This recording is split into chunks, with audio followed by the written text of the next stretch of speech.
Hola, en esta nuestra segunda clase de suspensión nos vamos a centrar en los tipos de suspensiones, clasificándolas desde un punto de vista geométrico y cinemático, y después nos vamos a introducir en el mundo de las suspensiones activas. Podemos hacer una diferenciación de los tipos de suspensión entre rígidas, independientes y semi-independientes. Las suspensiones rígidas son aquellas en donde las dos ruedas van montadas sobre un mismo eje. Por ejemplo, ahí tenemos una suspensión que utiliza como elemento elástico las ballestas y podemos ver en amarillo a los amortiguadores. Ahí claramente se ve como las dos ruedas están montadas sobre el mismo eje que está en gris. No es la única configuración, aunque esta que vemos ahí es una de las más comunes en los vehículos industriales. También podemos encontrarlo en automóviles, como por ejemplo en este caso, en donde tenemos una suspensión trasera de un vehículo de tracción trasera, en este caso con resortes helicoidales como elemento elástico, pero la vinculación en este caso es con unos brazos tirados. También se pueden montar en ejes no tractores, como podemos ver ahí, en donde los amortiguadores están adentro de los resortes helicoidales. Estas suspensiones tienen la característica de que son simples desde el punto de vista constructivo y tienen por lo tanto un bajo costo. El problema es que al pasar por un accidente del terreno, este repercute en la otra rueda y sobre los pasajeros también, produciendo una incomodidad y una oscilación de la carrocería. Al mismo tiempo, al inclinarse la rueda que no está pasando por el accidente, tenemos un déficit en el desempeño del neumático, ya que este ya no se encuentra vertical y la distribución de presiones sobre el parche de contacto no es la ideal. En contraposición a las suspensiones rígidas, encontramos a las suspensiones independientes. Las suspensiones independientes son aquellas que no tienen vinculación entre sí, es decir, no existe un eje que las conecta, sino que cada una está unida mediante piezas independientes entre derecha e izquierda a la carrocería o el chasis. Lo que logramos es un menor desplazamiento de la carrocería, de esta manera favorecemos el agarre de las ruedas al suelo a tener menor peso no suspendido, puesto que se sustituye el eje rígido por los brazos que tienen menor peso. Además, la no perturbación de un obstáculo de un lado hacia la otra rueda hace que el neumático se pueda comportar de una mejor manera. Dentro de las suspensiones independientes encontramos a las suspensiones de paralelogramo deformable. En esta animación podemos ver en gris el chasis, en amarillo el elemento que está vinculado a la rueda y que por lo tanto tiene su mismo movimiento, en verde y azul las dos parrillas de suspensión y podemos ver también al amortiguador dentro del resorte helicoidal. Se denomina de paralelogramo deformable ya que si lo viéramos de frente estaría formando exactamente esta figura. En inglés se las conoce por las siglas SLA que se traducen en brazo largo y brazo corto. Eh, Puede tener distintas disposiciones la suspensión de paralelogramo deformable, como la que veíamos recién, se puede montar tanto en el eje delantero como en el eje trasero. En este caso la que estamos viendo es de un eje delantero, ya que se puede ver la, la vinculación para conectar la dirección. Se puede optar por montar el resorte y el amortiguador en la parrilla inferior, como vemos ahí, o en la parrilla superior. Como ven en cada uno de los casos, la parrilla que monta el resorte tiene mayor espesor y mayor robustez, porque es la que va a soportar los esfuerzos de vinculación entre la rueda y el chasis.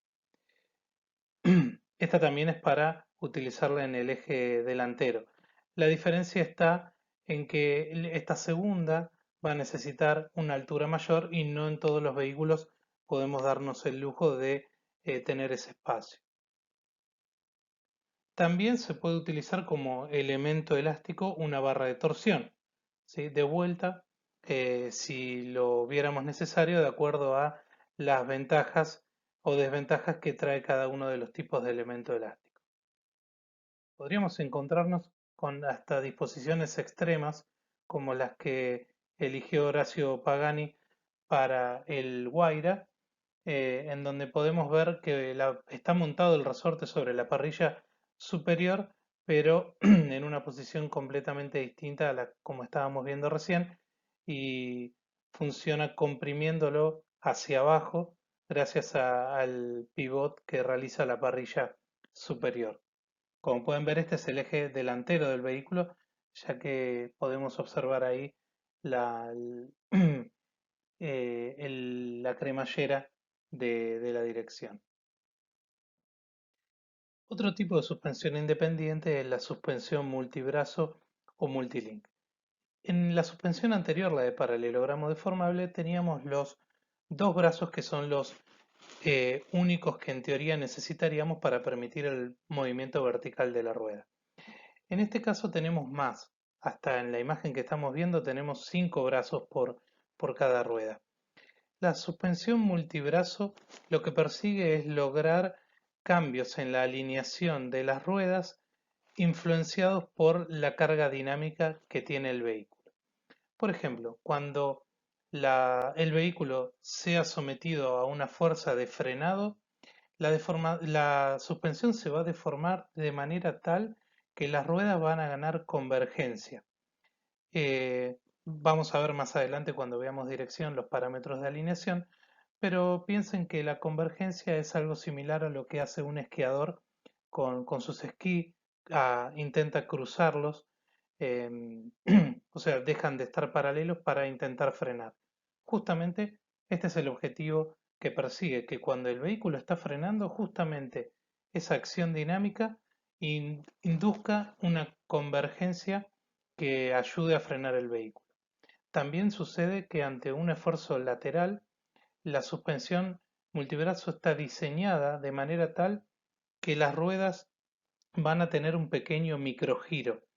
Eh, la rueda interior va a girar hacia el interior de la curva lo mismo que la rueda exterior, ayudando de esta manera el comportamiento dinámico del vehículo.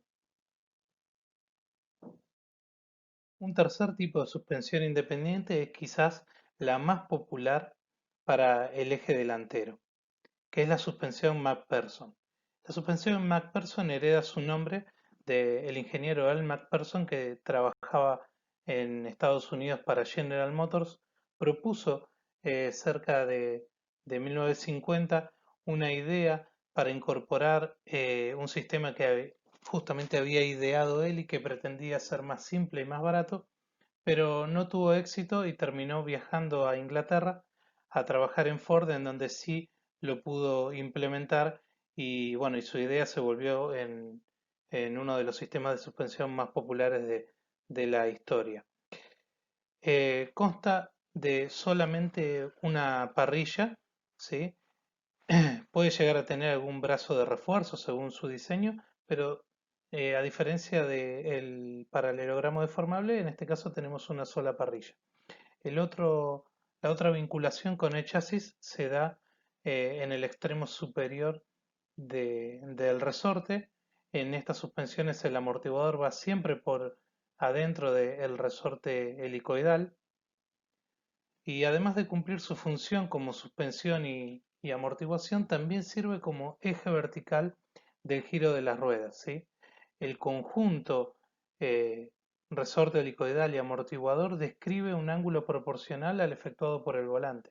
Es decir, que mientras la rueda gira, también este movimiento de giro es copiado por la suspensión, que no le afecta en casi nada, pero es una solución para hacerla mucho más simple y de un costo mucho menor. Tiene un desempeño inferior quizás a las de paralelogramo deformable, pero su ventaja está en la simplicidad y en el costo. De la misma forma que la suspensión McPherson se usa exclusivamente en el eje delantero, la suspensión de brazos tirados es propia de los ejes traseros. Consta de una vinculación al chasis a través de brazos que tienen dirección longitudinal, ¿sí? Y por lo tanto su eje de pivoteo respecto de el chasis es transversal. En este caso vemos una imagen de un eje trasero tractor, pero también puede ser montado en un eje trasero no tractor. Como pueden ver también en la imagen, los brazos tirados no son exactamente longitudinales. Pueden llegar a encontrar algunos que tengan un ligero ángulo de inclinación que va a inducir una inclinación, en realidad una variación en lo que llamamos comba o ángulo de caída del neumático a medida que se comprime, y esto puede favorecer el comportamiento del neumático en una curva. Pero tranquilamente podemos encontrarlos con una dirección absolutamente longitudinal. Una de las suspensiones más populares en el eje trasero, sobre todo en vehículos pequeños, es con brazos tirados y barras de torsión transversales. Vamos a tener una barra de torsión, por supuesto, por cada rueda, y van a estar paralelas entre sí, y van a aprovechar todo el ancho del vehículo.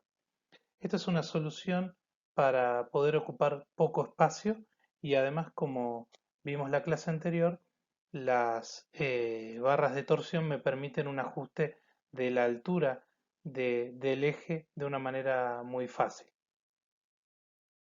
Una variante derivada quizá de las suspensiones de brazos tirados son las suspensiones de eje torsional, que es muy parecida a la que vimos recién, pero hay una vinculación a través de un eje torsional entre los dos brazos.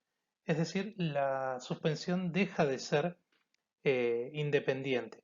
Tampoco es del todo rígida, puesto que ese eje está diseñado de forma tal que tenga una deformación que permita que una rueda se comprima, mientras que la otra no lo está haciendo. Está permitiendo el mismo efecto que una barra estabilizadora. Por eso es que esta es una solución práctica para eliminar la barra estabilizadora y que el eje de la suspensión haga el mismo efecto. Cuando el efecto no es el requerido, se puede o aumentar el espesor del eje torsional aumentando su rigidez, o bien agregar a este sistema una barra estabilizadora extra, aunque se perdería lo que se está buscando, que es eliminarlo y por lo tanto bajar los costos. Este tipo de suspensión es la que quedaría entre medio de las independientes y las rígidas, puesto que tiene características de ambas. Entrando en lo que sería la segunda parte de la clase, vamos a introducir el tema de suspensiones activas. Ya hablamos la clase pasada de el efecto de amortiguación variable que podíamos llegar a tener, variando el paso del fluido de un lado al otro del amortiguador. Además vamos a ver que no solo podemos regular de manera activa el factor de amortiguación, sino también hay suspensiones que permiten la regulación activa de la altura del vehículo. El sumum de esta tecnología en el día de hoy quizás se puede ver resumida en esta imagen, en donde se expresa el sistema de suspensión activa que tiene Mercedes-Benz, en donde no solo regula activamente la altura de la suspensión y el factor de amortiguamiento, sino que lo hace leyendo el camino que tiene adelante a través de cámaras, y por supuesto puede regular el eje trasero leyendo lo que pasó por el delantero. Retomando lo que vimos la clase pasada respecto de la variación del amortiguamiento, nos podemos encontrar con las suspensiones convencionales pero pilotadas.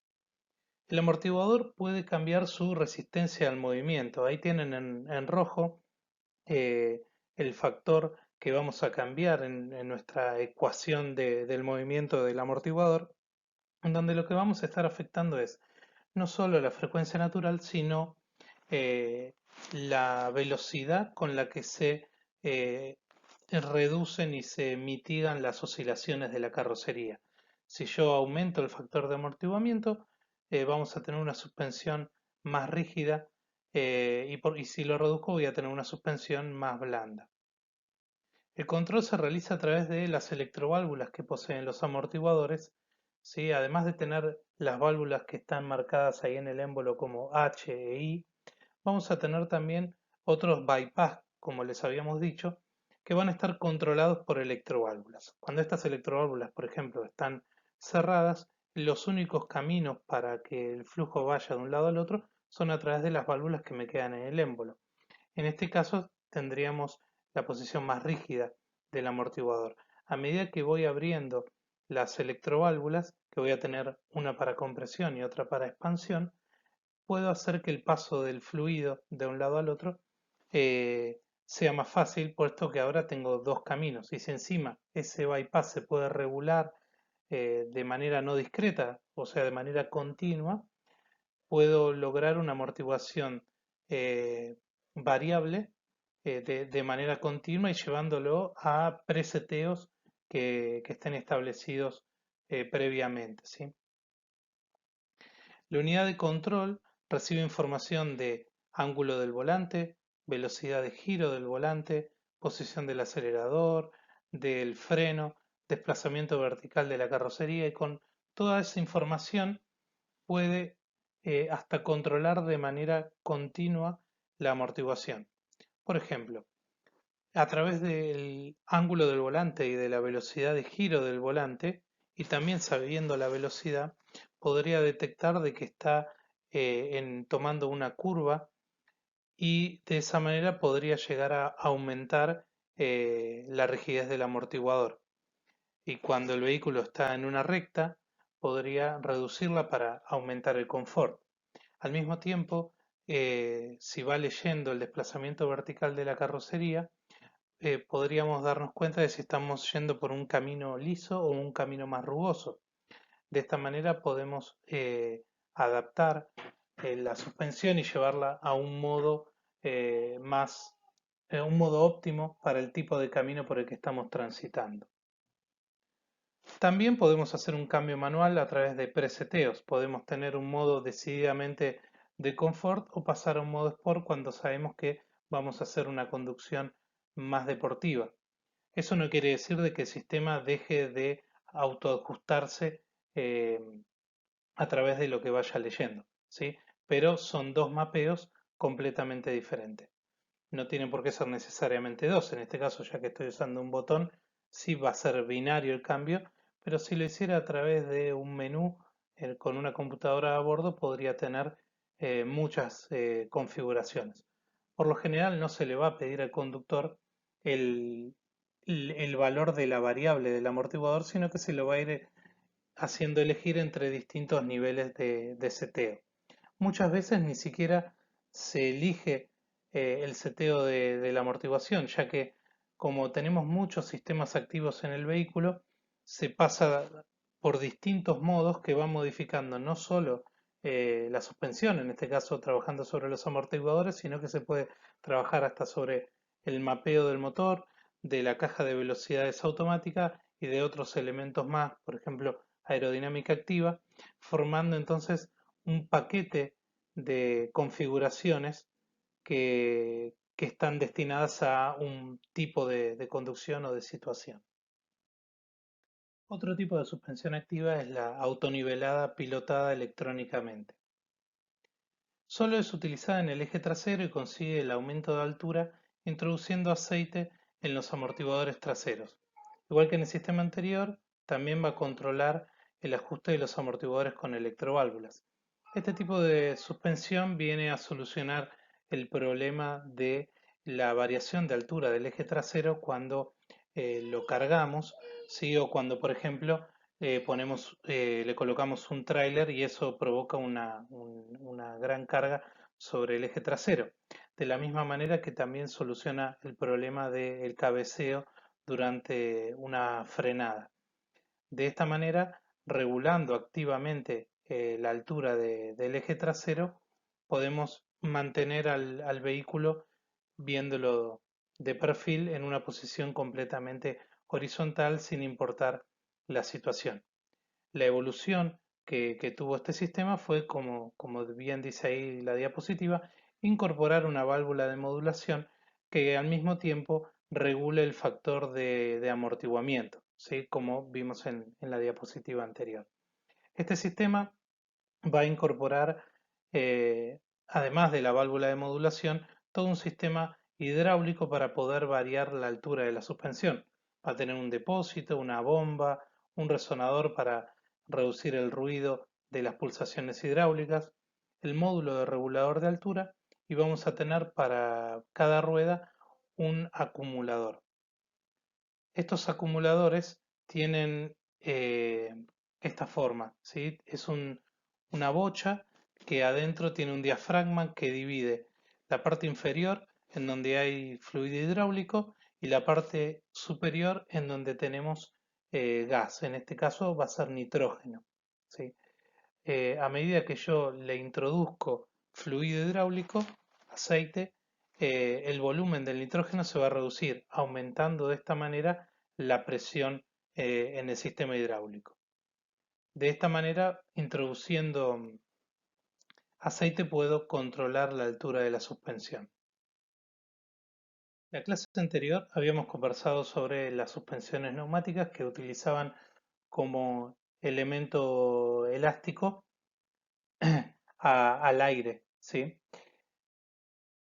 Bien, vimos también que los sistemas de suspensión neumática requerían de elementos como un compresor, depósitos de reserva y por supuesto los fuelles neumáticos, que esta suspensión se solía justificar en los vehículos que tienen freno con transmisión neumática, ya que aprovechábamos para los dos sistemas la reserva y el compresor.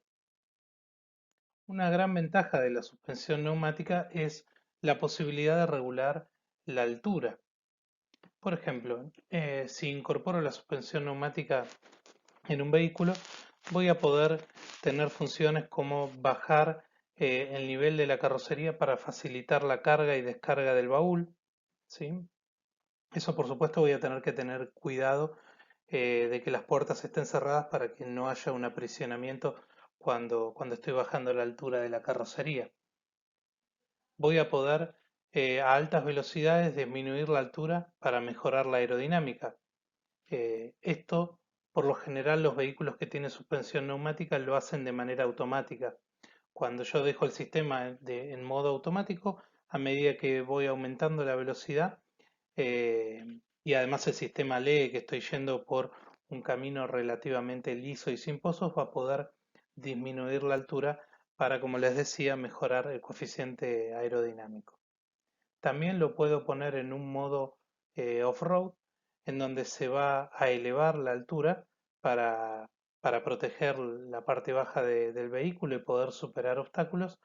Pero en este modo esa altura la va a mantener con una velocidad limitada, ya que el elevar la carrocería, el elevar la altura de la carrocería, compromete un poco la estabilidad del vehículo. Entonces, o bien me limita la velocidad, o cuando supere una determinada velocidad va a volver a disminuir la altura de la carrocería.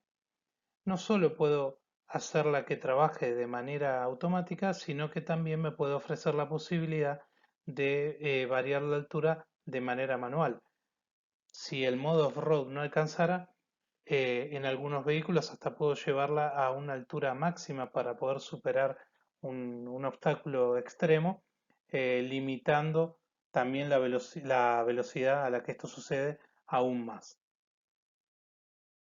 Todo esto lo logramos con un sistema un poquito más complejo que el inicial neumático, ya que además del compresor y del filtro y de un resecador, y también de un depósito principal, vamos a tener un regulador electroneumático que va a estar controlado por una unidad de control que va a recibir información de el mando del conductor, los captadores de nivel de altura. Cada uno de las suspensiones va a tener un sensor de altura y que por lo tanto va a sensar también la velocidad con la que varía esa altura, la información de la velocidad del vehículo, también un sensor de baja presión en el sistema, y con esta información y mucha más va a poder tomar las decisiones para cambiar la altura de los resortes. Por ejemplo, en una situación en donde yo llene de carga el baúl y tenga varios ocupantes, la suspensión trasera va a tender a comprimirse, los captadores de nivel van a informarle esto a la unidad de control y de esta manera el regulador electroneumático va a inyectar aire en los resortes y estos van a aumentar su rigidez y de esta manera vamos a volver a tener el nivel adecuado de altura. De esta manera logramos también una suspensión de rigidez variable. El tema está en que no es tan simple como eh, cambiar un resorte helicoidal por otro de un K de mayor rigidez. Porque si bien aquí puedo cambiar la rigidez, a medida que lo hago voy a tener que aumentar la altura, ¿sí? Entonces, si bien es un sistema de rigidez variable, lo hace al mismo tiempo que cambia la altura del vehículo. Lo que sí puedo hacer es combinar un sistema de suspensión neumática con un amortiguador pilotado. Y de esta manera no solo voy a poder regular la altura de la suspensión, sino también la dureza del amortiguador. En ese gráfico podemos ver cómo podemos lograr distintas curvas, ¿sí? Las curvas recuerden que son de fuerza en función de la velocidad, en este caso a la derecha las de extensión y a la izquierda las de compresión, para distintos tipos de excitación de la electroválvula, ¿sí? Si le mando más miliamperes voy a tener un comportamiento más blando, ¿sí? Y con menos corriente voy a tener un comportamiento más rígido, más duro del amortiguador. Antes de continuar con las suspensiones activas, tenemos que ver una suspensión que omití ver en la clase anterior, que es la suspensión hidroneumática. La suspensión hidroneumática eh, tiene una configuración como la que pueden ver en la figura, en donde hay un émbolo que va a mover un fluido hidráulico y lo hace pasar a través de un paso calibrado muy pequeño que va a provocar el amortiguamiento hacia un acumulador como el que vimos unas diapositivas atrás en el caso de la suspensión autonivelante. Ese acumulador adentro va a tener un gas que por lo general, como les dije, se utiliza nitrógeno y que va a constituir el elemento elástico. No lo mencioné en la clase anterior porque así como está, esta suspensión no se suele usar ya que es muy fácil convertirla en una suspensión del tipo activa, ¿sí? Y casi todas las suspensiones hidroneumáticas son al mismo tiempo suspensiones activas. El líquido, como les decía, se frena al pasar a través de un orificio y eso es lo que estaría reemplazando el amortiguador. En las suspensiones hidroneumáticas no vamos a ver un amortiguador y un resorte común y corriente, ya que está todo en el mismo conjunto de émbolo y acumulador. Ahí lo vemos en funcionamiento como ese diafragma que veíamos en las diapositivas anteriores se mueve y comprime el gas. Si yo incorporo una bomba para agregar o quitar líquido de la esfera, ¿sí? Lo que voy a hacer es regular la altura de la suspensión. Entonces, ahí es donde esta suspensión se convierte en una suspensión activa, que es la que se conoce por su nombre comercial de suspensión hidractiva. Basado en el que vimos recién, se añade una tercera esfera adicional por eje que se integra al circuito según las condiciones de carga y de rodaje.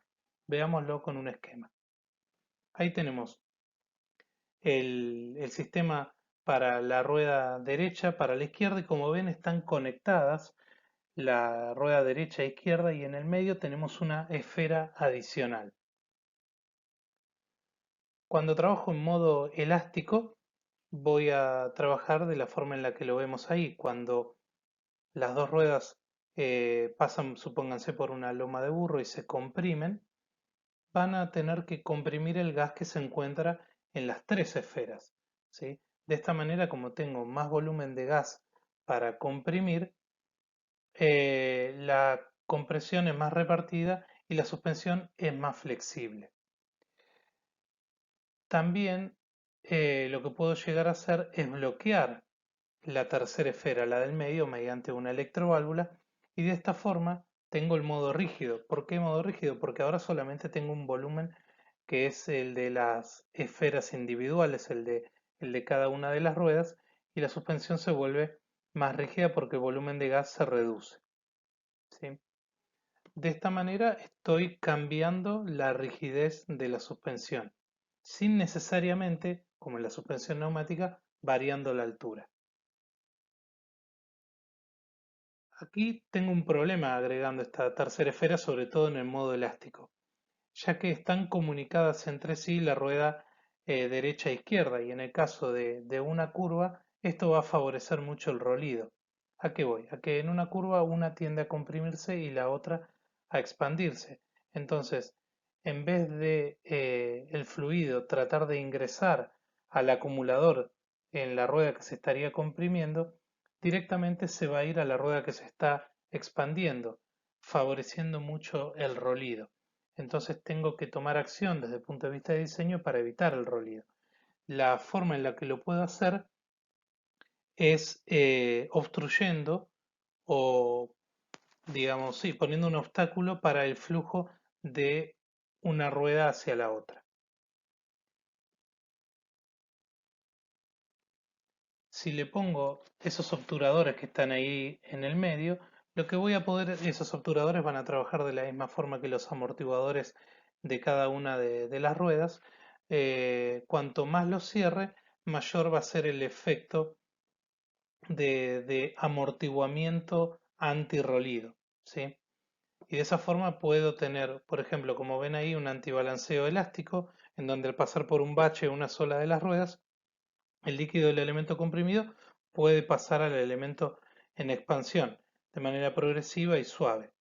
Pero si el vehículo lee que estoy yendo a una determinada velocidad y a través de el sensor del giro del volante sabe que estoy en una curva, lo que puede decir es, bueno, ya no necesito eliminar el antirrolido, necesito tener un antirrolido fuerte.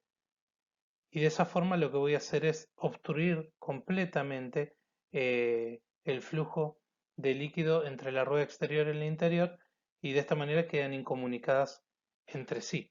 Esto no elimina el rolido, ¿sí? Pero ya no tengo más comunicación entre una y la otra, que claramente lo favorecía.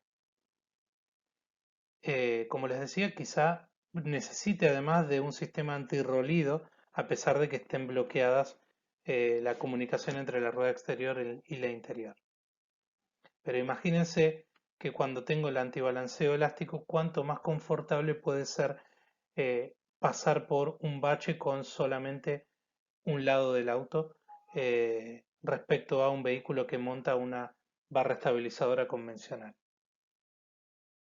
Haciendo un resumen de los distintos tipos de suspensión pilotadas electrónicamente, tenemos la convencional pilotada, en donde tengo un resorte convencional y un amortiguador pilotado electrónicamente; la autonivelada pilotada electrónicamente, ¿sí? En donde utilizaba resortes todavía mecánicos, pero tengo la posibilidad de cambiar el nivel de la suspensión introduciendo fluido hidráulico en los amortiguadores; y luego las suspensiones neumáticas pilotadas, que recuerden es una suspensión neumática que me permite variar la altura, al mismo tiempo que le incorporamos amortiguadores que tienen la posibilidad de cambiar su dureza de manera activa. Y finalmente la suspensión hidroneumática pilotada, que tiene la capacidad de no solo cambiar la altura de manera independiente, también cambiar la rigidez de manera independiente y también cambiar el comportamiento de antirrolido. Todo, como les decía, de manera independiente, lo que la vuelve un sistema que puede otorgar un comportamiento, sobre todo desde el punto de vista de confort, muy bueno. El problema del rolido, que vimos la clase pasada y que lo atacamos con barras estabilizadoras, también tiene una solución desde el punto de vista de las suspensiones activas. Recuerden que cuando hablamos de las barras estabilizadoras habíamos visto que teníamos que encontrar un compromiso entre el comportamiento en curva y el confort en línea recta, ya que una barra estabilizadora rígida me iba a aportar un efecto antirrolido muy bueno, pero que si yo encontraba un bache y lo tomaba con solamente una de las ruedas, me iba a encontrar con una suspensión más rígida y el confort se iba a ver reducido. Si de esa manera reduzco la rigidez de la barra estabilizadora, me encuentro de vuelta con un pobre comportamiento en curva. Entonces, la solución de compromiso, pero superadora, pasa por sistemas antirrolidos activos. Una solución muy simple, una vez que ya está instalado un sistema de suspensión hidroactiva, es simplemente compensar la altura del vehículo de manera independiente como me permite el sistema hidroactivo. ¿Sí? Cuando se supera una inclinación de la carrocería de más de 0,3 grados, por ejemplo, el cilindro recibe o expulsa líquido a presión recomponiendo la horizontalidad de la carrocería. A la rueda exterior le voy a inyectar fluido, al interior le voy a sacar y de esa manera el vehículo se autonivela eh, rápidamente. Recuerden, esto no quiere decir que esté afectando la transferencia de carga. El esquema que están viendo ahí en la diapositiva, desde ese punto de vista, es un poco confuso porque me podría llegar a pensar de que yo de esta manera estoy cambiando la carga normal que tengo en los neumáticos interiores y exteriores, cuando en realidad eso depende de otras variables, depende del nivel de aceleración lateral, depende de la altura del centro de gravedad y de la trocha. Lo único que hacen los sistemas de antirrolido activo es atacar la inclinación del auto, el rolido. Otro sistema es partir a la barra estabilizadora en dos e instalarle un motor.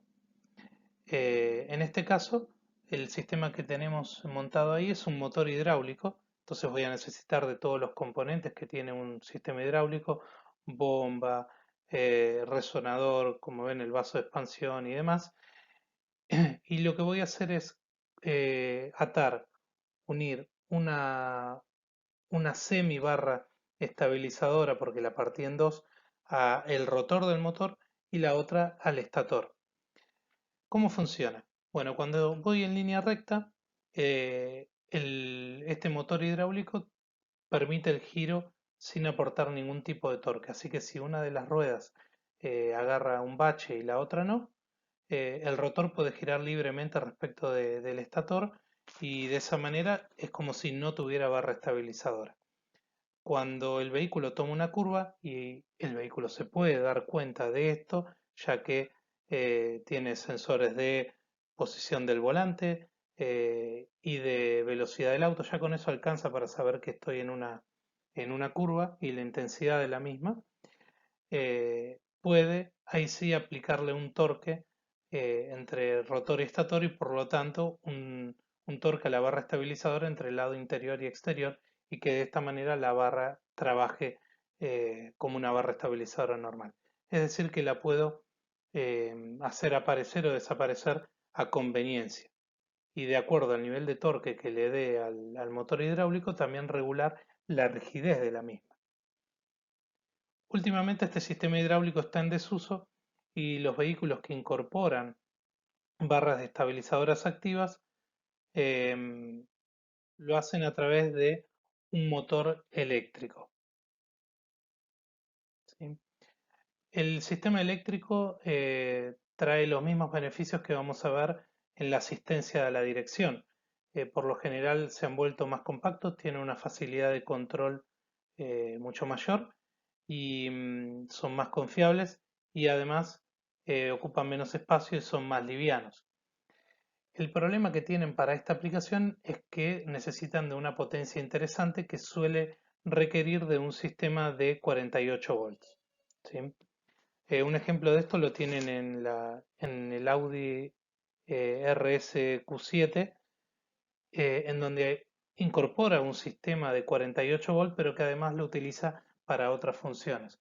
Por ejemplo, tiene amortiguadores regenerativos que van a permitir recuperar energía y ponerlos y aportarlo a la batería. Al mismo tiempo tiene un sistema de un turbocompresor adosado a un motor eléctrico que permite que ese motor funcione también como generador y recuperar energía del turbo, como hacen los motores de Fórmula 1, y también reducir el lag del turbo. Todo eso integrado en un sistema de 48 volts. De la misma manera que en un camión aprovecho la instalación de un sistema neumático para los frenos y para la suspensión, aquí trabajo con 48 volts y lo utilizo para varios sistemas. ¿Por qué 48 volts? Porque estamos en el límite de lo que pasaría a ser alta tensión. Puedo todavía trabajar con un nivel de tensión elevado que me permita manejar niveles de potencia interesantes sin tener diámetros de cable muy grandes debido a las corrientes, pero todavía sigo con un riesgo de electrocución bajo. Sumando entonces los sistemas activos de limitación de rolido a nuestro mapa conceptual, incorporamos entonces el sistema SC/CAR, que es una sigla en francés que desarrolló Citroën, que fue la marca que impuso la suspensión hidroactiva, y el ARS, que es el sistema de barra estabilizadora partida en dos, que puede funcionar con un motor hidráulico o con un motor eléctrico. ¿Sí? Este tema lo vamos a aplicar por primera vez en el trabajo práctico integrador, en donde ustedes van a poder decidir no solo si cambian el tipo de geometría de suspensión del vehículo, en particular la del eje trasero, y además si incorporan algún tipo de suspensión activa al automóvil que van a tener que desarrollar.